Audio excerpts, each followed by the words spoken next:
Hello,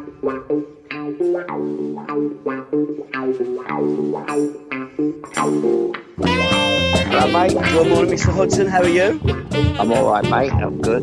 Good, and welcome all to My Life, My Music, Kit and Caboodle. This one, Al. We're going to be focusing on kits because you did put a Facebook post on the other day saying how much that you liked kit. So we're going to get into that. I just sent you a photograph via WhatsApp with you and a few Chelsea boys tucking into what looked like a bun. What was the story behind that image? Oh, I don't know. It was, I think it was, they were opening a new hamburger joint in near the ground, I think, and they asked us to go and open it for them. Because you It used to was, do a lot of stuff like that back in the 70s, didn't you, with yeah, Chelsea? yeah, yeah. Well, we did, whenever it meant a little day out for us, it was good, you know. Was there much alcohol taken during that day at McDonald's or whatever Wimpy's it was in? I think we had a few glasses of wine, mate. You used to have glasses of wine and alcohol, whether it was a pizza bar before blue is the colour, opening a burger bar. I mean, those were the days. Those were the halcyon days, the proper days of football, Al. Not like today. And by the way, 1973, this day 1973, Osgood scored what was goal of the season against Arsenal as well. Well, I remember that one. Yeah, I was. That was when I was going through one of my bad spells. I remember that quite well.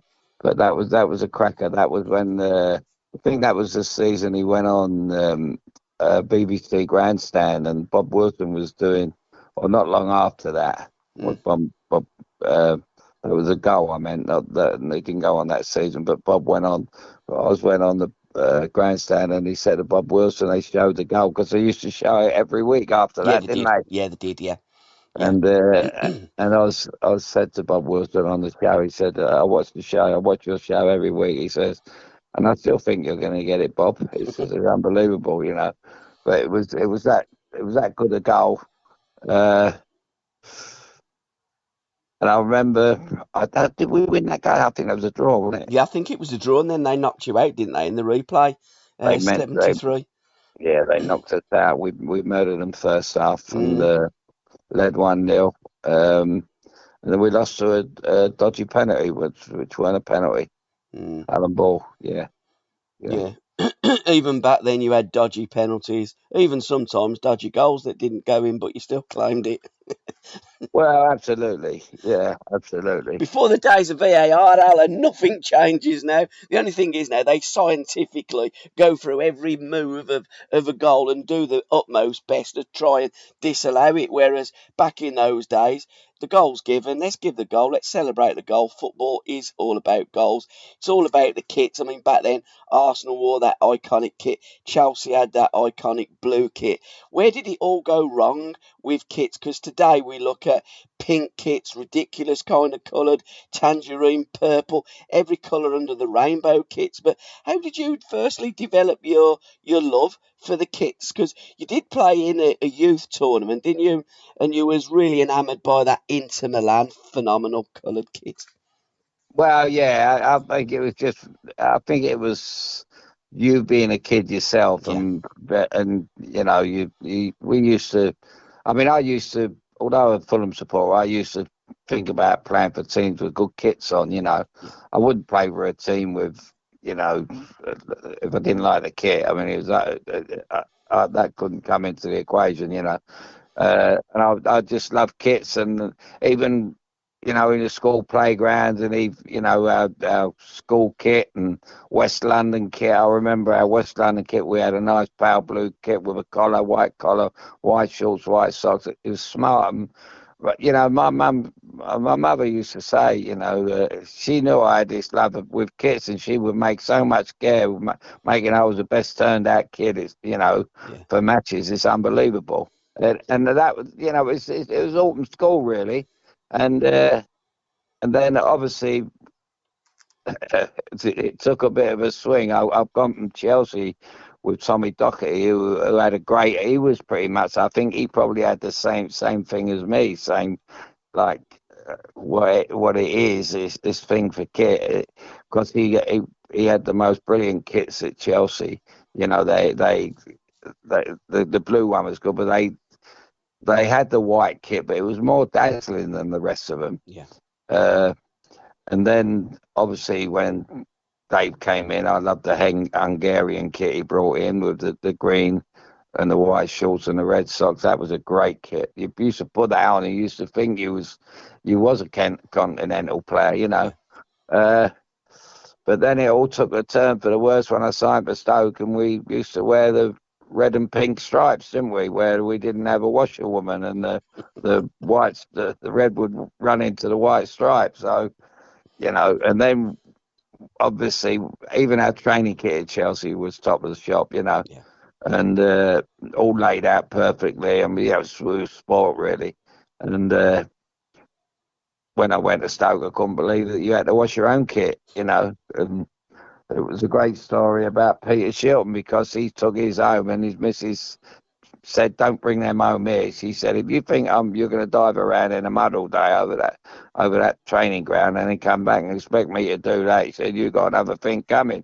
She said, "Don't bring it home." So he had to stay at the ground. They had a washing machine at the back of the dressing room, and he used to wash his own kit out at the back of the ground. And and while he was away, Terry Conroy, John Mahoney, used to put the weights in his bag. That was the weight strip they used to put on him. And then he put his kit back in the bag and he'd walk out. And everyone said, "That's why he's got long arms. It ain't all them press ups he's doing. It's the weights in the bag." So there's a story behind the kit as well. Talking about Tommy Docky hiding in the kit cupboard. What was that then with Tommy in the kit cupboard? Who was he hiding from for a start? No, no, it's someone was talking to me the other week, and I was, they also say Emily News was quite famous because the Liverpool lads didn't like him because they said that he used to go into Shankly, and Shankly used to use him as his spy. Yeah.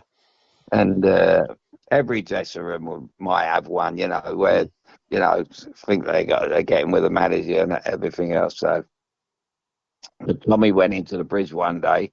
He didn't need his own spy. He got Norman Meadows to lock him in the kit cupboard in the corner, and before everybody got into the ground, and he said, "Norman, empty that kit cupboard," and he got all the kit out, put it in the back room, and he said, "And lock me in it 5 minutes before the players come in," and he did.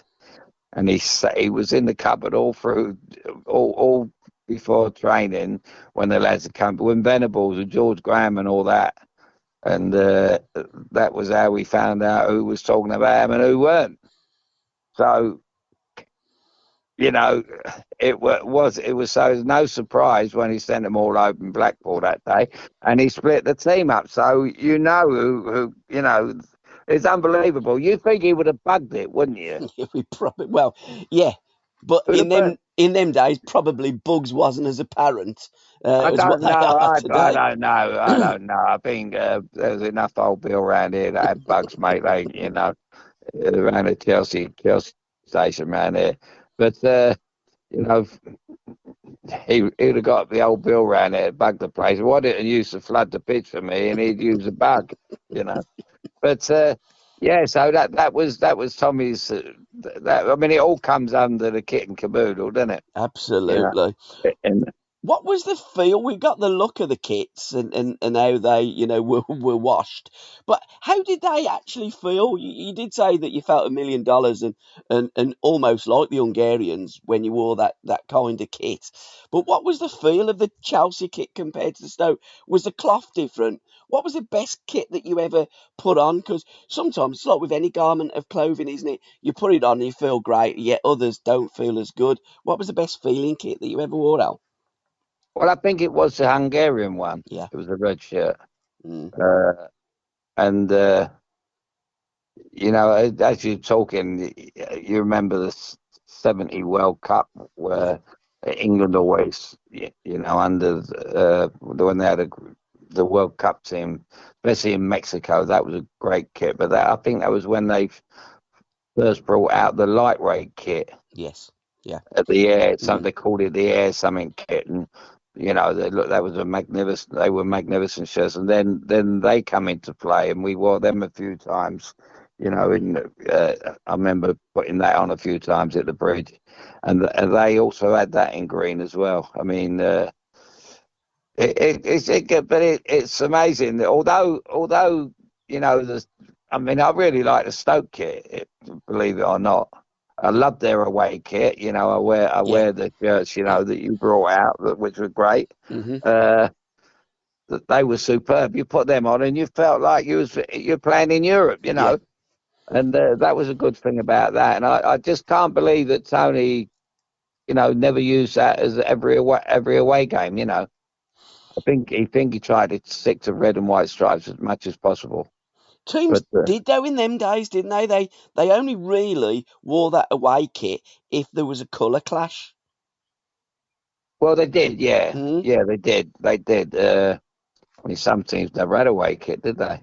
No, It's unbelievable. But I think some teams who didn't have a away kit didn't need a away kit because they didn't clash with nobody. exactly. But funny, strangest thing is.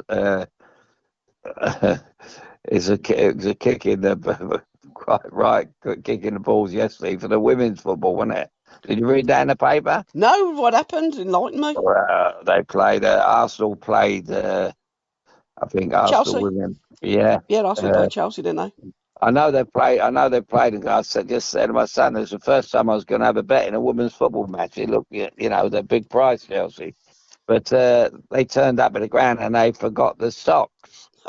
All right. Well, they wear And stockings. yeah, the stockings. Well, we call them stockings anyway. We used to in the old days, didn't we? Yeah, yeah, they were. They were called stockings, weren't Yeah, they? yeah, they were.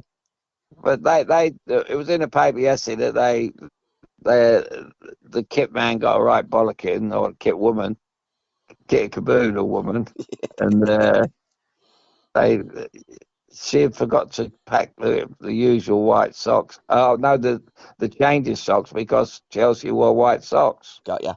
Yeah. So they had to go into the Chelsea shop and buy so many pairs of socks for Arsenal to change their socks into a different colour. Can you believe that? £12.95 a pair of socks. And they're earning about 50 grand a week, these birds, aren't Unbelievable. You couldn't make it up. But they? having Well, said that, you know, teams famously have had to go to sport shops and buy kits or change. I remember in the, what was it, 78 World Cup, one of the teams, the kickoff was delayed because there was a colour clash and they had to use the team that they were playing at the ground, I think, their kit to save the kits from clashing. But you must, yeah. did you ever come across that, Al, in your days where you would turn up, whether it be Chelsea, Stoke, or even Seattle, Arsenal, and you had a clash of kits, and at the last minute you had to change, or somebody, a kit man, did forget something in there, so you had to beg or borrow? No, I know. No. I Hmm. can't really tell you the cases were, but I can remember a couple of cases where they've had to borrow the home team's kit, Yeah. home team's away kit to play the home team, Hmm. where they ballsed up and not thought about bringing it, you know, the colour clash, you know. But you can't believe it, can you? Really? You can't. You can years ago, but you can't in today's. We got Sky TV, and I mean, the reason the pitches are so good and the kit's so good and everything today, you know, is only because of Sky TV and they pay for all that. Yeah. Uh, and you wouldn't see years ago people throwing their shirts in the crowd because they'd have to pay for them. Yeah. Absolutely. We only had two match kit shirts, Hmm. I think, in them days, But now they do them for fun, don't they? They just, you got the little children beggars, haven't you? Yeah. I mean, Can I have your shirt, please? don't they have a kit for the first half and a top for the second half as well? Some players they do have a number of kits. Throw it into the crowd, as you say, to a kid, and then do a Yeah, shirt swap with the player. yeah. It would have used to been player that was marking you, but it's the stellar player, isn't it? They're all trying to get a certain player's shirt. So I don't know what Well, they do, yeah. toss There was coins or whatever. Yeah, I suppose I suppose they made certain cases, but Yeah. I'm waiting for the day really because it's the day's got to come when you got a little kid on his dad's shoulders holding a sign up. Have you got 50 grand? You know, we're getting thrown out. We're getting thrown out. Have you got 50 grand? I mean, that's got to be next. I mean, when you're putting on there, can I have a shirt? I I know. mean, my goodness gracious, can't believe it. It does But, go crazy though. I mean, back in the 70s, the only time you'd ever see a placard really would be at a cup final, or certainly in your case, welcome home, Uddy, when you come back and played for Stoke City. But going yeah. back briefly to kits, in the 1958 World Cup final, Brazil had to go to a local sports shop and buy their kits, the blue kits, and then put the badge on there because the second kit was a white kit. It clashed, and Brazil wouldn't wear white because Sweden wore the yellow. So Brazil's kit was yellow. Sweden wouldn't swap because they were the home team. Brazil had to, but they, as I say, they wouldn't wear the white kit because it was superstitious. They got beaten in the 50 World Cup final in that white kit, and they refused to wear it. So they had to go and buy, and that's why Brazil wear blue as the second kit. Oh, well, there you go. Yeah, it's Mm. what Chelsea did when they give the Inter Milan kit away, didn't they? I don't know. Tell me about that. Well, that was the story goes that they lost in the semi-final against was it Hillsborough? I think against uh, they they lost 2 years in a row before they actually got there in '67. I think they lost to Liverpool when they played in this kit, and I think Tommy Dock they come in the week and Tommy Docherty give the kit to Johnny Hollins. He says who ran a youth club team or Mm. something, and he gives the team or his pub team or something. Johnny Hollins would have had a pub team. He would have given it to us, wouldn't he? Yeah. To me and Oz, it was a pub team, but it was yeah he did, and they would never seen in it again. So that would have been Chelsea's away kit, full stop, if they'd have won that semi-final, Blimey. Unbelievable. And in 1973, you wore that red top, white shorts, green socks, and Ipswich wore their yellow kit for an FA Cup game at Stamford Bridge. Do you know why you both pretty much wore away kits? Because famously, in the 72 FA Cup semi-final with my team Birmingham City against Leeds, both teams wore the away kits there. So there's a lot of like, why did teams wear those kits? That doesn't make much sense, really. Well, I could understand it was a semi-final or a final Yeah, if, but both teams wore their yeah, second yeah, top. yeah. Hmm? I don't know. I remember that we were changing in the port cabins at the time. I Hmm. remember that game well. Bill Garner got both goals, I think, and Chelsea won 2-0 beat Ipswich. I remember it being a horrible game, and I remember falling out with Brian. Well, I had words with Brian Mears after the game, and it was the most awful game. There was no football; it was just punting the ball up the field. And it was a typical, you know, Chelsea were on the slide, and we were just struggling like hell. And it was awful game to play, and it was Hmm. so far away from when we won it and winning in Europe and all that. And I remember Brian Mears walking in the dressing room with his big uh, fur coat on and saying, "What a performance!" And I said to him, "What game you been at?" And he kind of looked at me and couldn't work it out, because it's all about winning in the cup, isn't it? Yeah, But I think I was yeah, on one of those really bad, the really bad run of mine, of the bad spell of form with my ankle and everything else. And yeah, I remember that game well. So it should have been, you know, I should have been celebrating really, but I weren't. That was a time when I weren't happy at the club yeah. and not even in that kit, you know. But I mean, I remember Hungary wearing that kit. I mean, Mm. they had a player that was very much when Osgood started his, running with the ball and going past and swerving past people and all that. I remember the Hungarians had a player like him in the '66 World Cup called Albert, Yep. and he reminded me of him. So I wondered if Sexton, because he was the one who brought that kit into play. although it wouldn't. It took him a long time in '66 to bring it into play, unless he wants a replay of Hungary playing or something, you know. Yeah. Um, but yeah, it's funny how kits come and go, isn't it? You know. Um, It's funny how players come and go as well, Al, because I remember doing a podcast with Big Ron, and he was talking about, because I'd never heard about this Albert. He watched a lot of the World Cup games in '66 that were played at Goodison, because he got family up there that got a dairy up at Goodison, and he was telling me about this Hungarian Albert and said, what a player he was, let me tell you. And as you yeah. say, Dave must have done that. I mean, obviously in '66 he wasn't Chelsea manager, but he must have put it on the back burner and thought, if I ever do get to be a manager, and then he did, and he thought about Albert and Ozzy, perhaps that was the reason that Dave bought in that kit.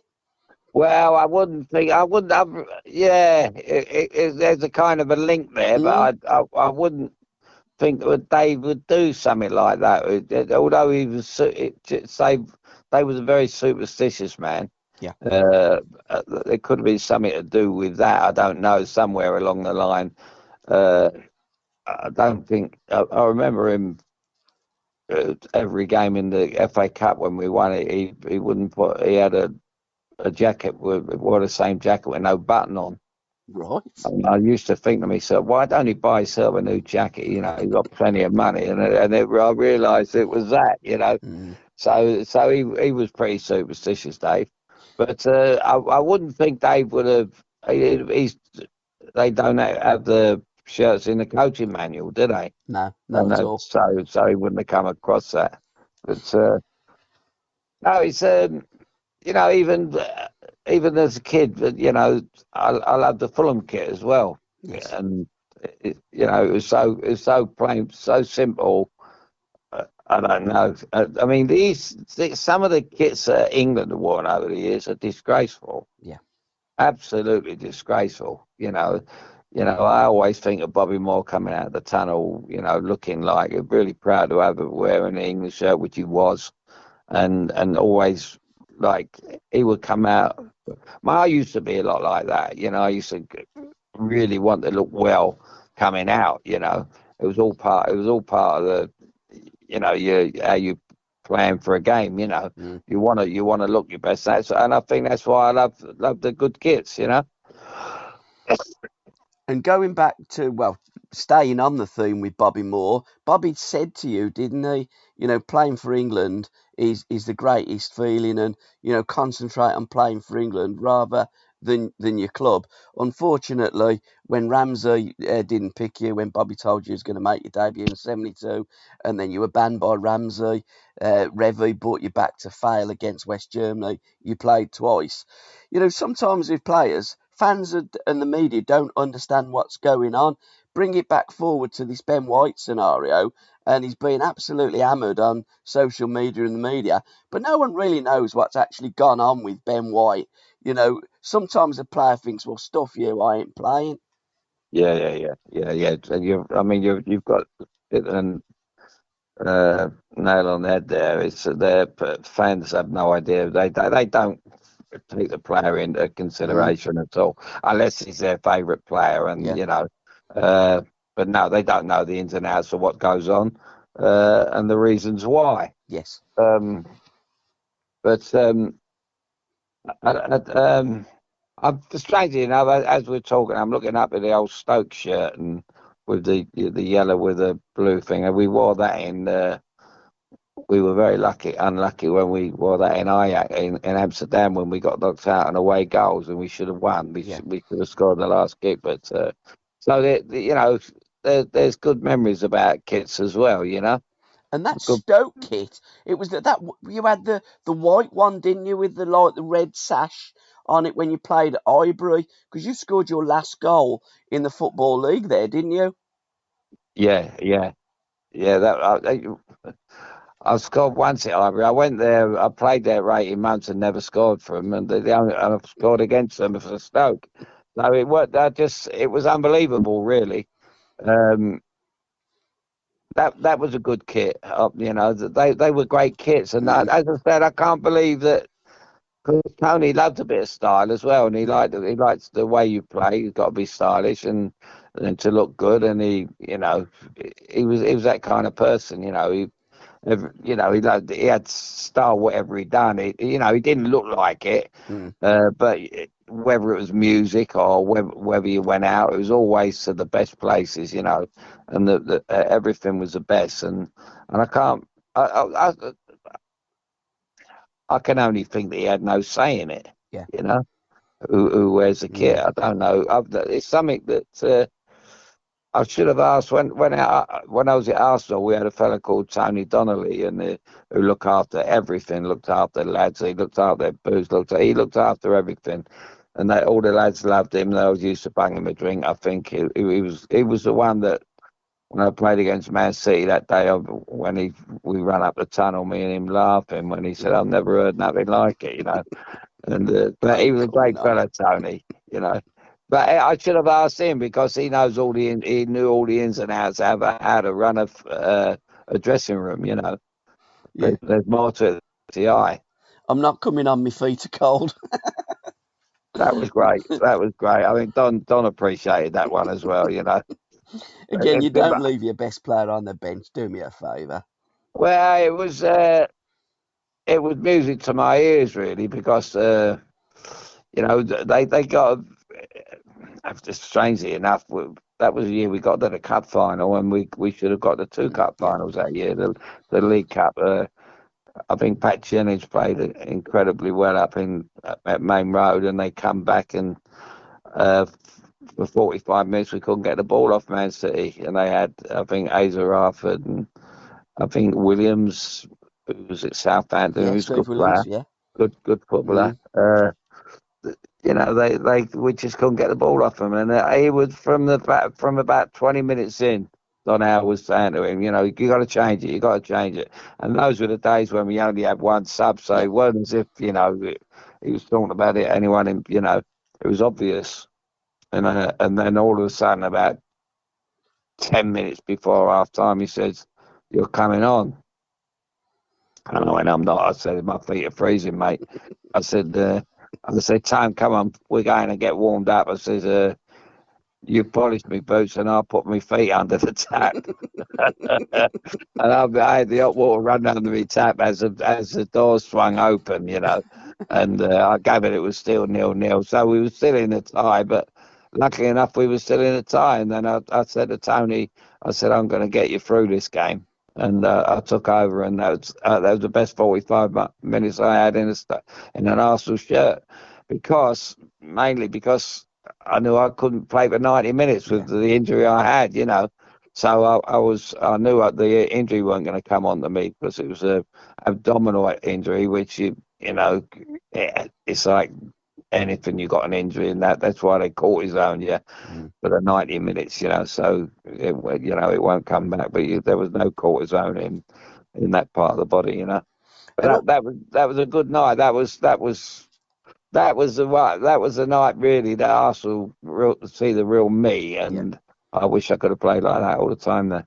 And of course, in those days, the kits had numbers on the back, didn't have the name on the back, they just had the number. So when you picked up that shirt, for instance, the Stoke City shirt, that was George Easton's number 10 shirt. The England shirt, Johnny Haynes's. Okay, Johnny had long retired, but it was still the number 10 shirt that Johnny Haynes had worn.